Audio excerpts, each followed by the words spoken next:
February 27, 1991. The American Army has just inflicted a bloody defeat on Iraq, following the invasion of Kuwait 7 months earlier. Although the big winner in this first Gulf War, little did Washington know that it had triggered a process in Iran that would soon shake up the entire Middle East. Kuwait is liberated. Iraq's army is defeated. Our military objectives are met. For President George Bush, the liberation of Kuwait was only the first stage of a much more ambitious policy. He wanted to build a new Middle East. A moderate Republican, World War II veteran, former CIA director, and Vice President of the United States, he was the most powerful head of state in a world that was becoming increasingly unipolar, following the fall of the Berlin Wall and the breakdown of the Soviet Union. After the victory in Iraq, he sought to make the Persian Gulf, whose oil wealth made it a particularly strategic region, more secure for American interests.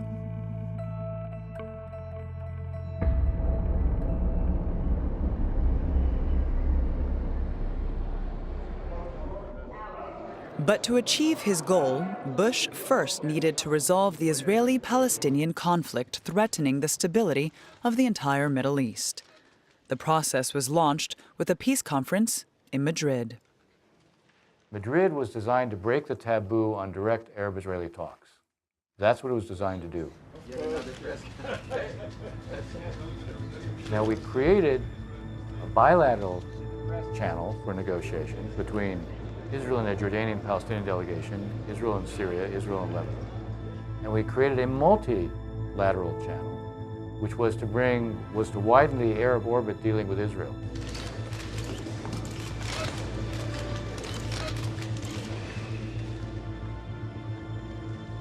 In his efforts to impose his Pax Americana on the Gulf, President Bush invited anyone with any potential influence on the Arab-Israeli conflict. Europeans, Soviets, leaders of the Maghreb and the Middle East all attended. Only one country was missing: the Islamic Republic of Iran. The visceral answer for why Iran was not invited is the hangover from the hostage taking. It's still with us today. Hatred of Iran for the 1979 hostage taking. That is behind U.S. policy today more than anybody thinks or believes. It's a part of every moment of every thought about Iran. At the time, consideration was given to making the conference as universal as possible, but I can't recall that any thought was given to inviting the Iranians. The United States was the sole superpower, the big Satan, and the conference was going to involve making peace with the little Satan, with Israel. So I think Iran was implacably opposed to the very idea of the conference, and it had really nothing to do with the fact that there was no effort to involve them in the conference. In Tehran, the new Iranian leaders did not accept their country being outlawed. Since Khomeini's death in 1989, two figures in the Islamic Revolution had ruled the country. Ayatollah Ali Khamenei was the new supreme leader. A loyal follower of his predecessor, he was unbending in his refusal to compromise. Hashemi Rafsanjani was president of the Republic. A very wealthy businessman, he too was very close to the former supreme leader. He was a pragmatist and a realist. Both opted for benevolent neutrality towards the Americans during the Gulf War. The Iranians did help the United States against Saddam Hussein.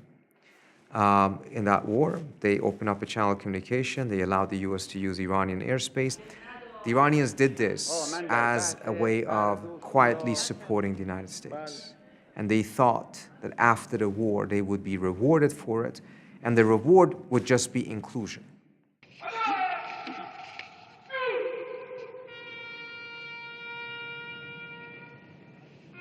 Most importantly, the bankrupt and devastated Islamic Republic desperately needed to emerge from its isolation. Iran was still reeling from the interminable war against Iraq between 1980 and 1988, a devastating conflict that left 500,000 dead and deeply traumatized the country. The regime almost collapsed. Moving forward, as well as protecting its borders, Iran desperately needed to modernize. Rafsanjani's priority was rebuilding, because he thought, and I think he was right, that the most important thing is rebuilding the ravaged economy. So he began normalizing relations with anyone who he could. He began talking about normalizing relations even with the United States. That time there were two schools of thought in Iran. One was saying, don't trust Americans. They are cheating, they are lying, and they would deceive you. And the other, like Rafsanjani himself said, we are not going to lose anything. We would show our goodwill. If they don't, then everybody in this country and beyond, they would know Americans are the guilty part, not the Iranians. For Iranian leaders, the Madrid conference was proof that the Americans were in no way seeking a thaw in relations. Would this Pax Americana based on Arab-Israeli reconciliation be turned against them and their interests? I think a conclusion they may have drawn from the failure to be included in Madrid is not just that they may not be able to trust the US. I don't think they had much trust to begin with. I think it's a conclusion that they drew that if they're not problematic enough, they will be ignored. If they have the power to be able to show that they can create problems, then the US would have to deal with them. خیال نکنن قدرت‌های فراملیتی یا تبعشون در این منطقه که می‌شود ایران را ناامن کرد و منطقه را برای دیگران امن نگه داشت. نخیر، این خواب و خیالی بیش نیست.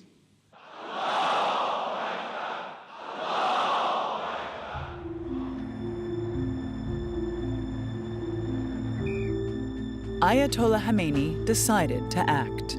2 weeks before Madrid, he organized his own conference dedicated to supporting Palestine.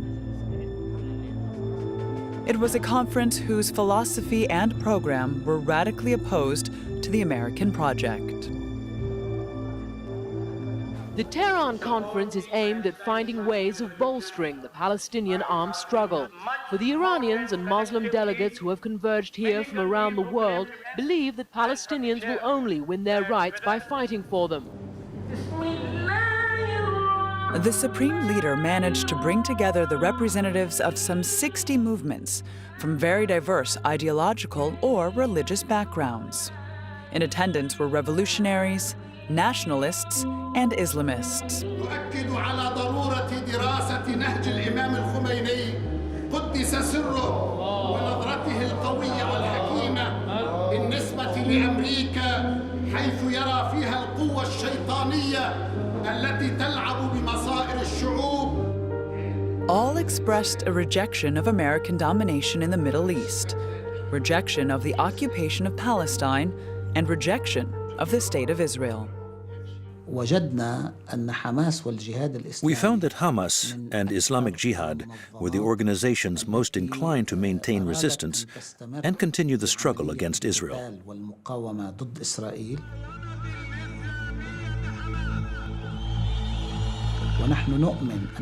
We knew that the liberation of Palestine could only be achieved through resistance.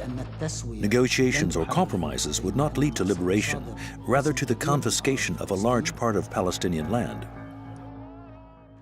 So we began to support Hamas and Islamic Jihad.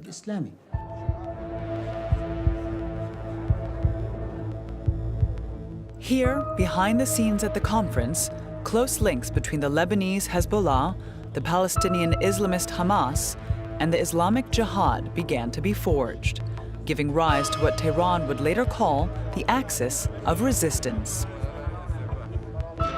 This axis very quickly became a target for the United States and Israel.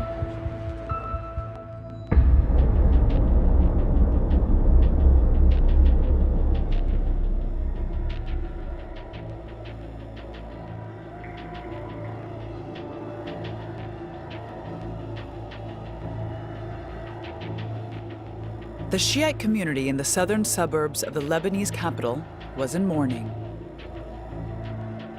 At least 50,000 were there to mourn the death of their leader. Sheikh Abbas Musawi, the Secretary General of Hezbollah, recently seen at the Tehran conference, had died the previous day along with his wife and son, killed by the Israeli army. Israel had never before eliminated such a prominent leader within the Shiite organization.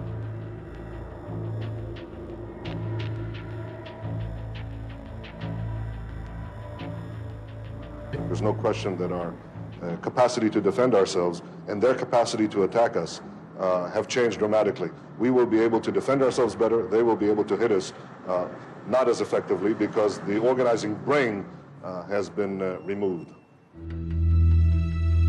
What happened?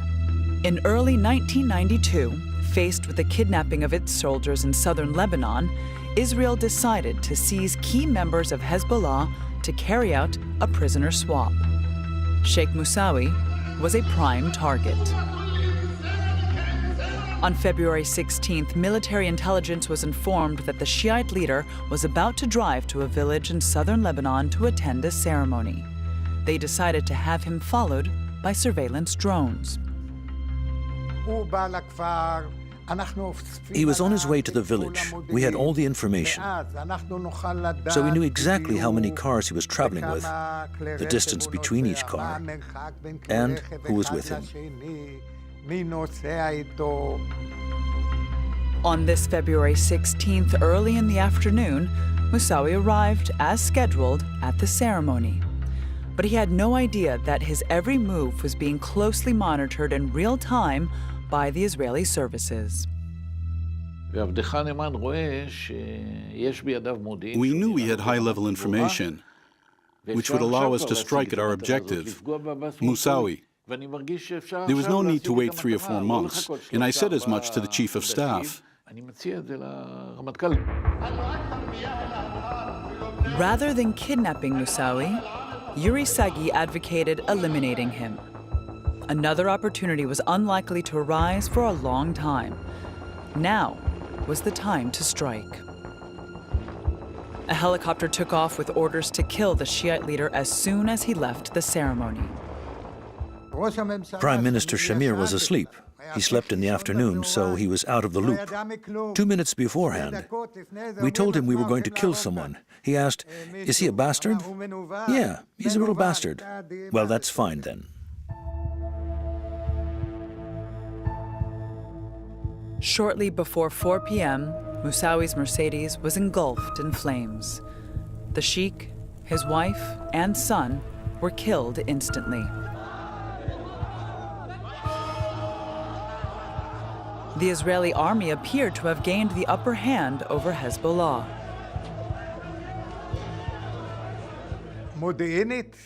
From an intelligence point of view, the strike was unquestionably a success. But from a strategic point of view, it was a disaster. Taking a decision like that, there is no word for it. It's actually quite pathetic. Before his elimination, there was no discussion about whether or not we should do it, and what the consequences might be.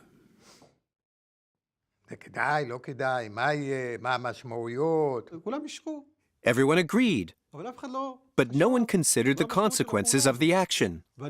I told them, "Look, it may provoke a terrorist attack overseas. There may be consequences." I was told, "No, no, no."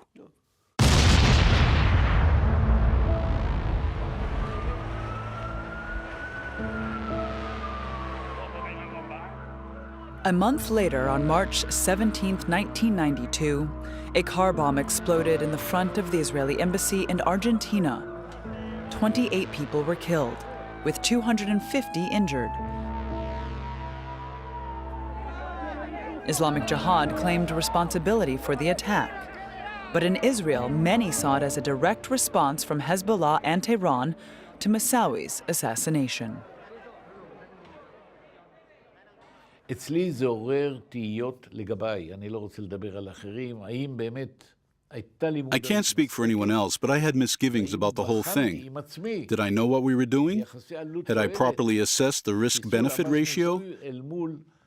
Given that the elimination of Moussaoui had led to dozens of Jews killed in Argentina? ואולי גם השד Perhaps the Shia devil had become even more fearsome. קופץ קפיצת מדרגה ברצון לתגובה. אגב, Make no mistake, they didn't want peace. But sometimes you can hasten things when you don't intend to. והם מקבלים תאוצה שלא התכוונת אליה.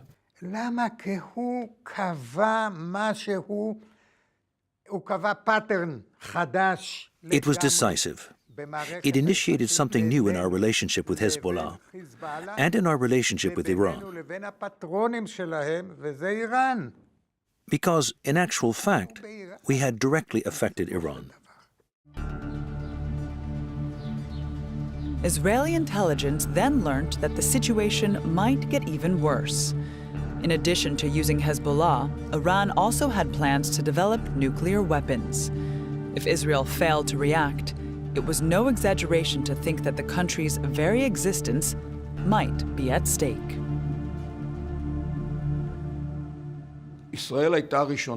Israel was first, in the 1990s, to discover that Iran was planning to develop nuclear weapons. It was all taking shape at that time, and we were the first to pick up on it. It took American intelligence another 2 years, even though we had evidence. Then the Europeans realized it, but only in the 2000s. One man was determined to thwart this threat, the new Israeli Prime Minister Yitzhak Rabin. When he came to power in June 1992, a few weeks after the attack in Argentina, he was already part of Israel's history. Born in British Mandate Palestine, Rabin was a veteran of the War of Independence in 1948. Later becoming a general, he was the great winner of the Six-Day War in June 1967, which gave the Israelis control over East Jerusalem, the West Bank, Gaza, and the Golan Heights. Faced with the prospect of an Iranian bomb, Rabin implemented a strategic revolution. Israel had to reach an understanding with the Palestinians. If the Palestinians kept quiet, it would be easier for Israel to protect itself from Iran. He realized that to tackle the situation, he had to significantly reduce the level of instability and violence in the region. That called for an Israeli-Palestinian initiative. This wasn't out of any affection for the Palestinians or the desire to give them more territory, but he understood that it would help guarantee the existence, identity, and security of the State of Israel. Rabin, not us in the intelligence services, said, "We must hurry to reach a peace agreement with the Arab countries and move forward on the Palestinian issue before the Iranians develop nuclear weapons."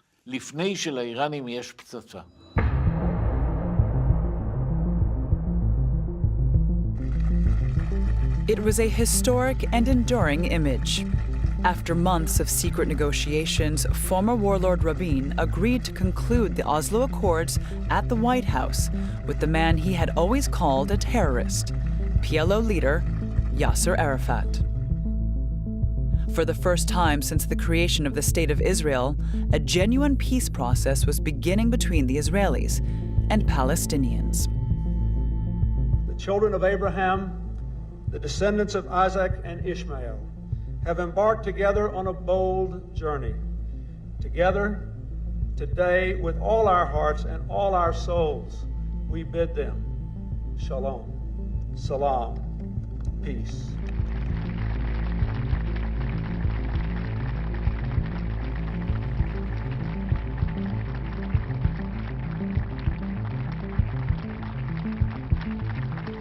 As he shook hands with Arafat, Rabin was also thinking of Iran, the country he would be able to better protect himself from now that peace with the Palestinians had become possible.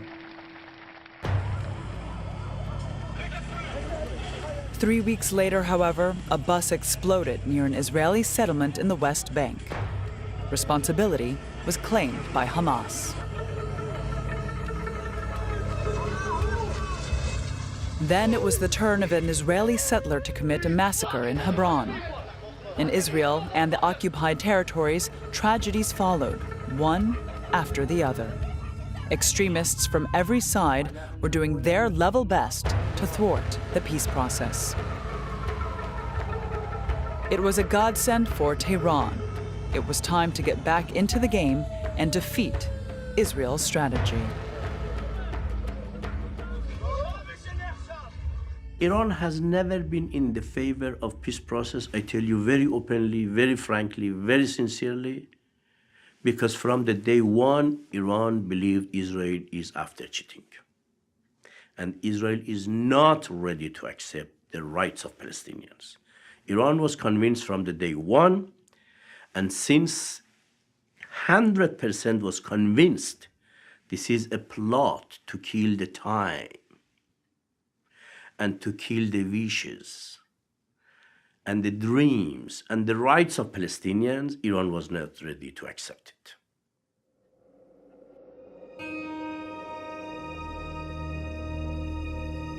Above all, for Khamenei, the success of the Oslo Accord signaled the victory of a regional order dominated by the United States and Israel that had finally rid itself of the Palestinian question.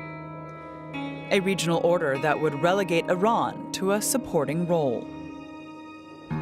So to reestablish his country at the center of the chessboard, the supreme leader decided that the covenant sealed during the Tehran Conference of October 1991 must be translated into action. To that end, it stepped up support for the Palestinian Islamist movements, Hamas and Islamic Jihad. The Iranians support all those who are against us. We see their influence in the Gaza Strip and in Judea and Samaria. They work behind the scenes providing financial, political, and social support, even supplying the ammunition used in attacks.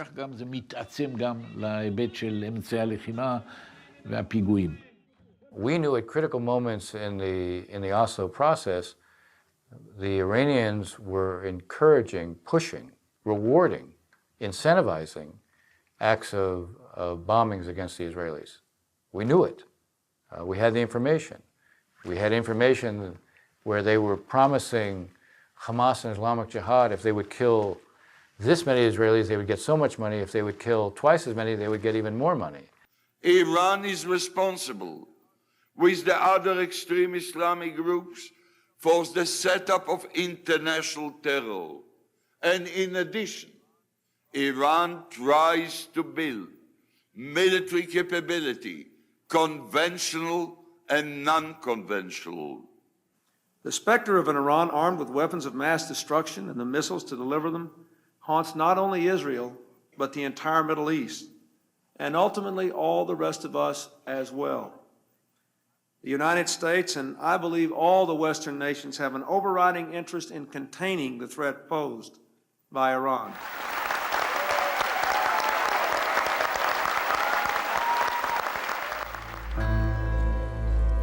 To prevent Iran from financing terrorism and developing nuclear weapons, Washington imposed economic sanctions, the prelude to a total embargo, with the aim of isolating the country to bring it to its knees and render it harmless. Thank you all very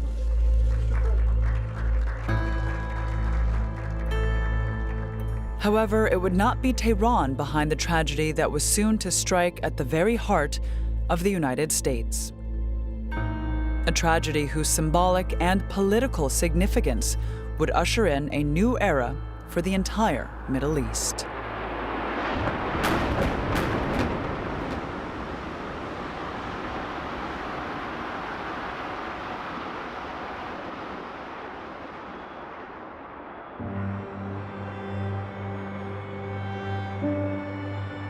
It was the most deadly and spectacular attack in the history of terrorism.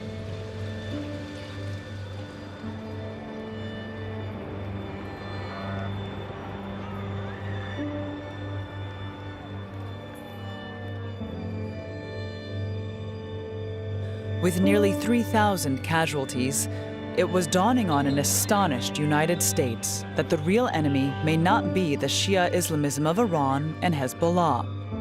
Rather, the Sunni radicalism embodied by al-Qaeda and its Saudi leader, Osama bin Laden. President George W. Bush, elected the previous year, had no choice but to react. We will not only deal with those who dare attack America, we will deal with those who harbor them and feed them and house them. Make no mistake about it. Underneath our tears is the strong determination of America to win this war. And we will win it.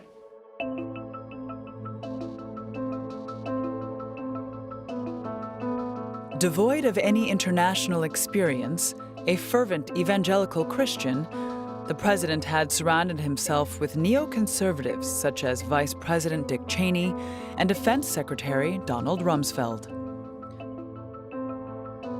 They declared that the United States was on a mission to defend American values, to be ready to intervene wherever necessary, anywhere in the world. September 11th was a wake-up call, a call to arms. I think the rest of the world, and even many in the States, underestimate just how traumatic 9/11 was. You know, the fact of the matter is, it's this great trauma. And for the administration, it's a shock. It's a complete shock. And the effect of the shock is to think, if this could happen, what else could happen? After 9/11, Bush acquires he finds his voice, he finds his mission, he has a built-in sense of confidence as a result. He knows why he's president. The president fixed an objective to overthrow the Taliban regime in Afghanistan that for many years had hosted, supported, and funded al-Qaeda. Secretary of State Colin Powell was head of American diplomacy and tasked with preparing the ground before the offensive. A former chief of state during the First Gulf War and not a member of the neoconservative faction, he understood that his country needed to act with the help of a very unexpected partner. I was asked by Colin Powell, the Secretary of State, to take on the responsibilities initially for working with the Iranian opposition to form a successor government to the Taliban. I recognized that I needed to talk to the countries that had been supporting the Afghan opposition. I made clear that I thought I needed to talk to Iran as part of my responsibilities, and Colin Powell agreed. Iran, seeking help from Tehran, sworn enemy of the United States,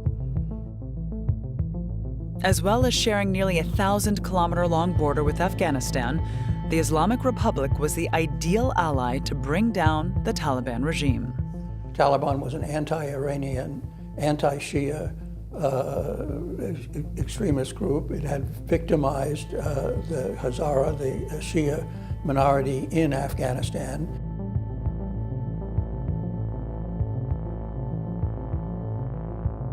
The Iranians themselves almost went to war with Afghanistan in 1998 after the Taliban struck the Iranian consulate in Mazar-e-Sharif and killed roughly 10 Iranian diplomats and a journalist.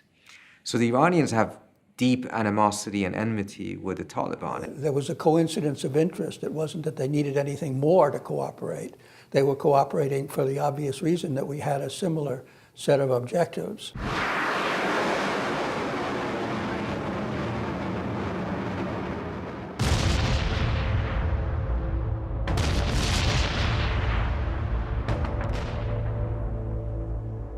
The first American bombardments fell on Afghanistan on October 7, 2001. Operation Enduring Freedom had just begun.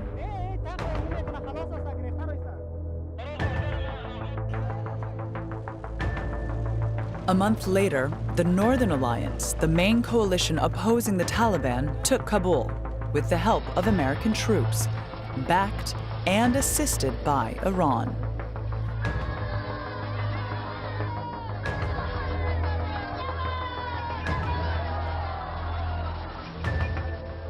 The US entered Afghanistan only because of Iranian Revolutionary Guard support, because all Northern Alliance groups, they were working with Iranian Revolutionary Guard.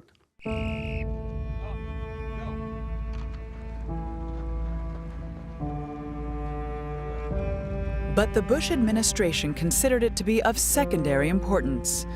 For them, the defeat of the Taliban was, first and foremost, a demonstration of US military might. The pressing concern now was to build the Afghanistan of tomorrow. In early December 2001, an international conference chaired by Washington got underway in Bonn, bringing together all the Afghan factions. The main issue is an interim administration and how to distribute the portfolios within that among the various groups, geographically, ethnically, etc. I mean, this is a tough issue, like building any coalition is. Here again, Tehran sought to play a central role.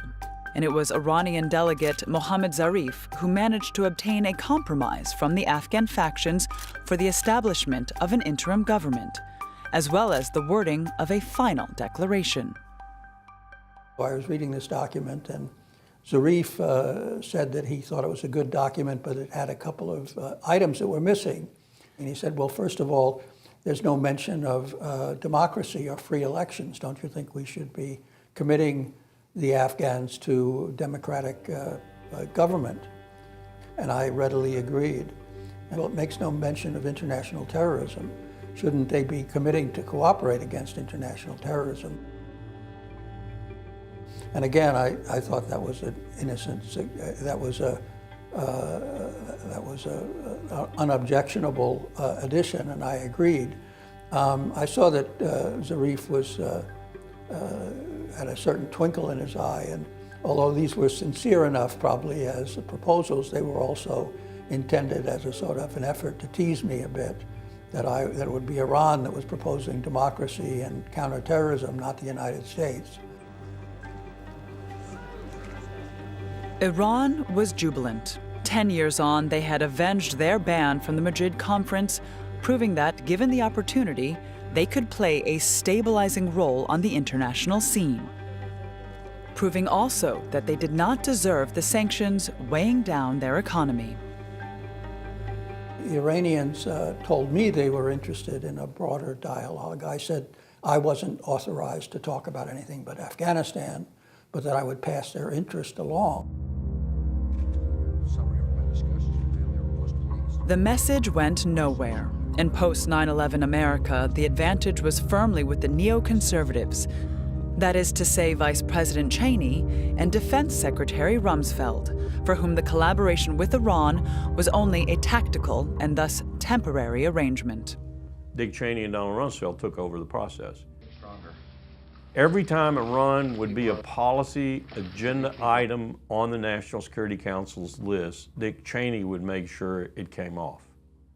So by making the system dysfunctional and by not having a discussion on Iran, there never was. The decision was by default, we don't talk to evil, which is what Dick Cheney said. Mr. Speaker, the President of the United States. The devil then was Iran, but it was also North Korea, and especially Saddam Hussein's Iraq.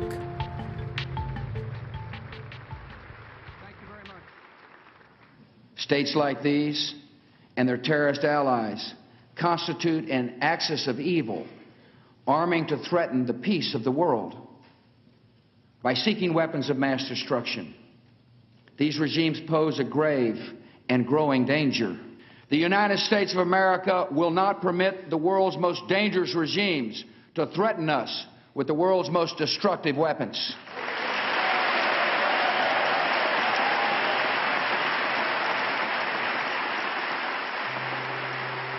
With his Axis of Evil speech, Bush definitively closed the door on any rapprochement with Iran. Here then was the new foreign policy he intended to impose on the Middle East. The war on terror was the new mantra. The aim was to remove by force any regime that was not supportive in order to replace it with a government that could be relied upon. There's an irony here. Terror is an instrument. It's a means. It's not an ideology. There may be an ideology that employs terror, and maybe you have to have a war on that ideology, but a war on terror doesn't make sense. The administration, I think, rationalized that by saying it's a war on those who support terror. And so we will not, Bush said, we will not draw a distinction between those who carry out acts of terror and those who in some way provide a kind of sanctuary for it. Starting with Iraq, moving on to Syria, moving on to Iran, maybe Lebanon, maybe Egypt, the whole region needed to be in turmoil, because if it were in turmoil, Persians, Arabs, whatever, then it could not coalesce, it could not unify and attack Israel.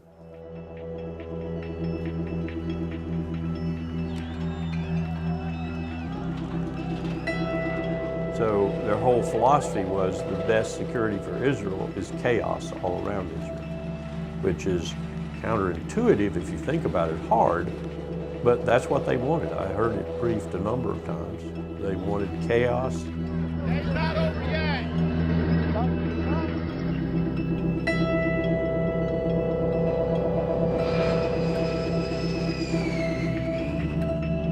Thus, by May 1st, 2003, the first objective had been achieved.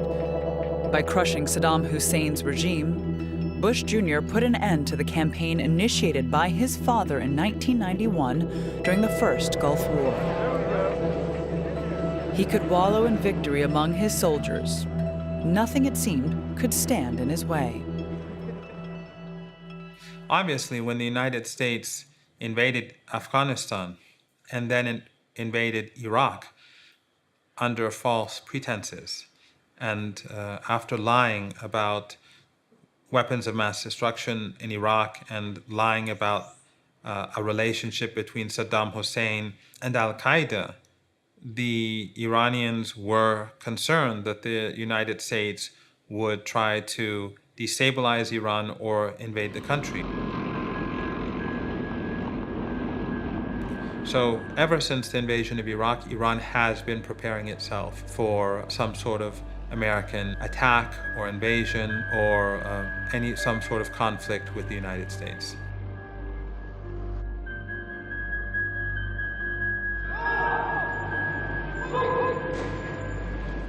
Three days after the American victory in Iraq, Tehran took a staggering initiative. An initiative with the potential to change everything in the Middle East. At the State Department in Washington, a fax arrived via an intermediary. Tim Goldeman, the Swiss ambassador in Tehran. He had been representing the interests of the United States in Iran since the closure of their embassy in 1979. The document seemed barely credible. It proposed talks on the links with Hamas and Islamic Jihad, the disarmament of Hezbollah, and weapons of mass destruction. In return, Iran sought the lifting of sanctions, recognition of its role in the region, and access to Western technologies, in particular, civilian nuclear power. Washington pondered the implications. Why would the supreme leader, until now so inflexible, suddenly support such a move? I think there were people in the Iranian system that had come to the conclusion that the small steps had not led to anything, and that the only way to break the deadlock was to do something big, comprehensive. And I've been spending a lot of time thinking about what that would be, had floated those ideas, had created some political readiness in Tehran for it. But at the State Department, where the collaboration with Iran on Afghanistan had been established, nobody was prepared to take the document transmitted by the Swiss diplomat seriously. I do remember that fax. It came to Secretary Powell and to me, a copy, it's about the same time. We discussed it. Our general view at the time was the Swiss ambassador, who are protecting power in Tehran. The Swiss ambassador was known by us to be somewhat optimistic about the ability to resolve these problems. Told him our view was that we had some skepticism about this. I think there was also a general view that, I mean, this was the sort of height of American hubris.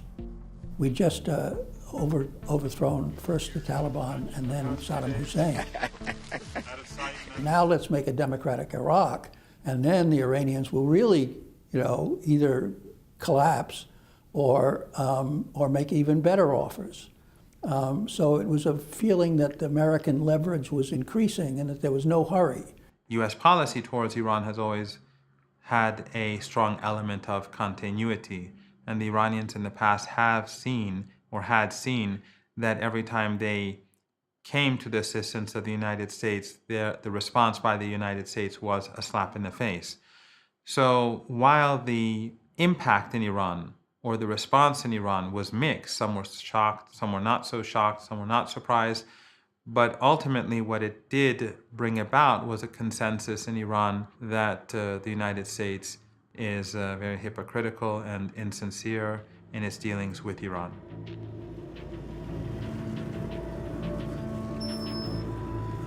After their exclusion from the Madrid Conference and the discourse on the axis of evil, for Tehran, this new refusal to engage in dialogue was proof that Washington was still bent on effecting a change of regime in Iran. So in order to protect the Islamic Republic, Ayatollah Khamenei took a radical decision.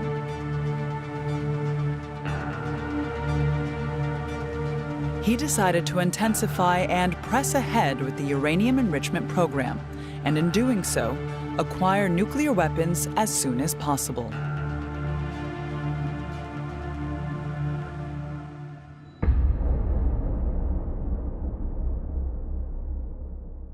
Today, I want to extend my very best wishes to all who are celebrating Nowruz around the world. And I hope that you enjoy this special time of year with friends and family. Then, one man decided to shift the equation in relations between his country and Iran. Barely 3 months after taking office, Barack Obama addressed Iran directly on the occasion of the Persian New Year. It was a first in the history of the two countries. We know that you are a great civilization, and your accomplishments have earned the respect of the United States and the world. The new president was the antithesis of his predecessor. A staunch Democrat opposed to the invasion of Iraq in 2003, he believed in multilateralism and in the force of diplomacy to prevent Iran from acquiring nuclear weapons. He also believed that Israel should be prevented from ever attacking Tehran. If that happened, the entire Middle East would sink into chaos. It is clear, at least from the priority that the president gave to Iran, that he did feel this was a national security issue. He did feel that Iran with a nuclear bomb was a threat to the region, perhaps to Europe, to the US. We wanted to provide Iran a dignified exit and a way to come back into compliance with the rules that everybody else was living by. Iran wasn't. Diplomacy was part of that strategy. It wasn't the only element of that strategy. It was a multidimensional strategy that we had, which included various forms of pressure. It included military planning. President Obama was also very clear from the beginning of his time in office that he was ready to use all tools at his disposal to prevent Iran from getting a nuclear weapon. He used this phrase often, all options are on the table. And what everybody knew that to mean was that he was willing to take military action if the situation required it to prevent Iran from getting a nuclear weapon. But Benjamin Netanyahu was skeptical about Obama's military option in the event of negotiations failing. In his eyes, the American president knew nothing about the Middle East, while he himself was an experienced leader. Coming from a very conservative Zionist background and the former head of an elite commando unit, he had already led the country 10 years earlier. Netanyahu had never wavered in his refusal to compromise on Israel's security.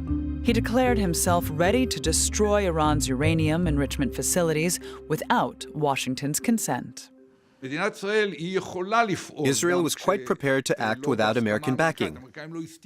They have never concealed their opposition to an operation like this. They regarded it as damaging. But I remember face-to-face discussions with Bush and Obama, or with their security advisors, who were taking notes. I clearly told them that when we reached a critical stage in terms of the security and future of the State of Israel and the Jewish people, we would not delegate responsibility to anyone else. Not even to you, our closest allies. We would not give them that. We would take our decisions in full sovereignty according to our own considerations. For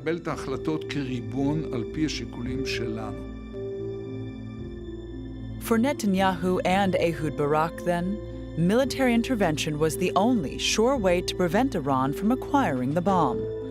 But before they took action, they needed the approval of key ministers and leading military and intelligence officials. To be legitimate, it was imperative that the historic decision to attack Iran met with a broad consensus. I thought the military option was wrong, not because it was technically impossible, but because there was no American consensus. We didn't have their support. Even if we managed to destroy certain facilities, it would not solve the problem. It would merely dismantle the coalition established by Obama. Israel did not have the capacity to eliminate this threat completely. The process could be delayed or weakened. But as I pointed out, the situation could end up worse. You might hasten something over which you have no control. Outnumbered, the two Israeli leaders were forced to back down. Obama, however, remained uneasy. If he was to get a deal with Iran before Netanyahu could convince his cabinet to follow him down the road to war, he needed to wrestle back control. At the end of 2012, in the utmost secrecy, he entered into direct negotiations with Iran. A succession of meetings, both in and out of public eye, ensued. An agreement was on the way.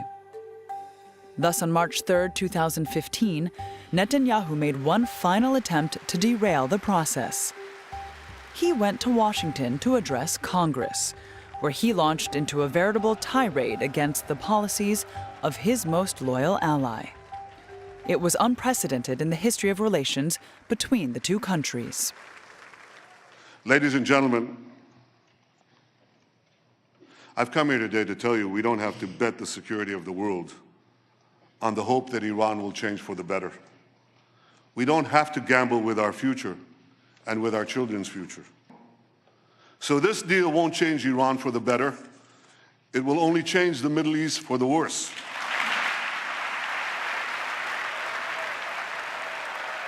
We were physically with the Iranians, and we watched the speech with members of the Iranian delegation. So I'm not saying that it was the focal point for days of discussions, but it was obviously a topic of conversation, which is Israel's opposition to the deal. The fact that Prime Minister Netanyahu has every right to criticize, to say it's the wrong thing, he could say it publicly. But to come to the center of the political body and to speak out in this way, that was quite extraordinary. But the Israeli leader's maneuver proved to be futile, and his speech changed nothing. Obama won the day. 4 months later, on July 14, 2015, the nuclear agreement was signed. Tehran was represented by its Minister of Foreign Affairs, a certain Mohammad Zarif, the man who had cooperated with the United States against the Taliban in 2001. I believe this is a historic moment. We are reaching an agreement that is not perfect for anybody, but it is what we could accomplish, and it is an important achievement for all of us. Today could have been the end of hope on this issue, but now we are starting a new chapter of hope.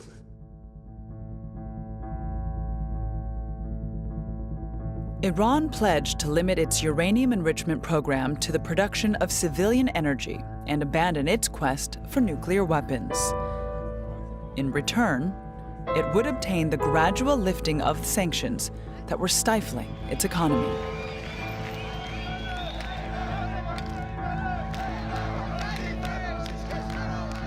For the vast majority of Iranians, the agreement was a beacon of hope. Their country was finally ready to join the global community. For Netanyahu, it was a disaster. Strengthened and legitimized, the Islamic Republic was now inescapable in the Middle East. Israel was more isolated than ever. But this new dynamic between Iran and the United States would prove to be short-lived. If we do nothing, we know exactly what will happen. In just a short period of time, the world's leading state sponsor of terror will be on the cusp of acquiring the world's most dangerous weapons. Therefore, I am announcing today that the United States will withdraw from the Iran nuclear deal. This decision by President Trump marked the beginning of a new phase in the long history of relations between Iran on the one side and the United States and Israel on the other. Since the advent of the Islamic Republic in 1979, war has never actually broken out between Washington and Tehran, nor has there been any real dialogue. The two enemies have constantly failed to get beyond their different backgrounds to consider each other as valid counterparts.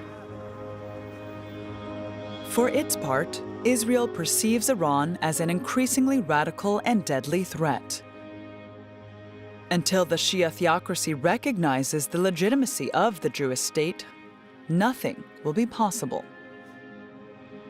For over 40 years, then, a state of war has been the norm. For over 40 years, a deadly rationale of confrontation, a lack of respect for each other's individuality, and incitements to hatred have prevailed.